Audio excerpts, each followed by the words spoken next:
Welcome back, watch fans. I'm Ro, and this is Swiss Watch Expo. Today, we're going to have some fun with some of the professional model sports, his, hers, and ours. Stay tuned.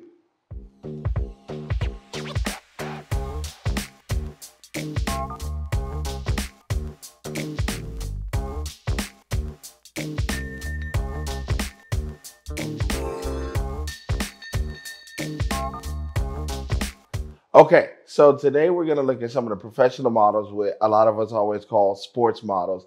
But I actually picked one that I felt was a little bit different, and we're going to look at it a little bit different today too.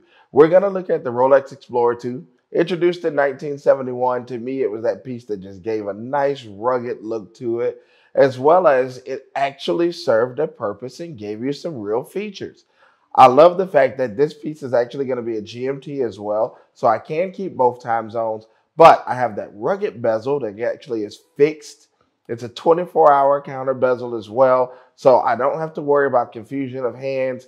No, I don't get that third time zone like I would on a Rolex GMT Master 2, but I feel like this piece gives you just that robustness, that just look that gives that extra edge to it, something that you don't find in all the rest of Rolex.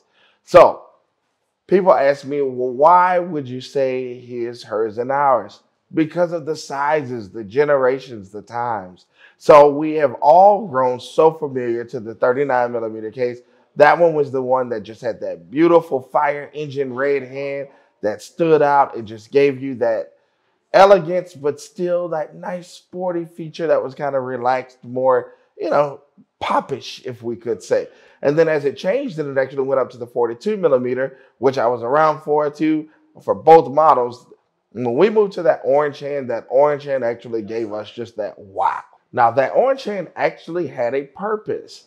Orange was actually believed at the time to be one of the easiest colors to read underwater. That was why, or one of the last colors you could see underwater. That's why Rolex actually used it. That's another reason why Omega used it for the planet Ocean. And a lot of people don't know that orange actually had a visual purpose.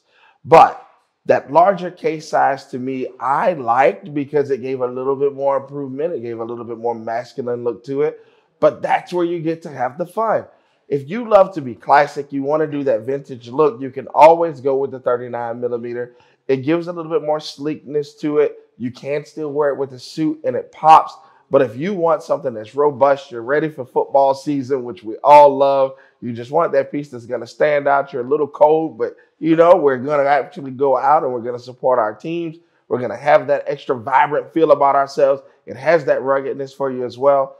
But she can enjoy it too. She can actually use the piece and say, hey, this is what we call the boyfriend watch. The boyfriend watch was a look that actually was transitioned around 2008 or so to where women started saying, well, you know what? We're CEOs, we're CFOs. I'm strong. I know who I am. I love my femininity, and I can do what I want to do. And women started moving to the larger watches. Cartier had already removed all labels off of theirs and made them more gender-free. But for Rolex, of course, we kept everything a little bit more traditional. But women said, no, I can have what I want. And they did.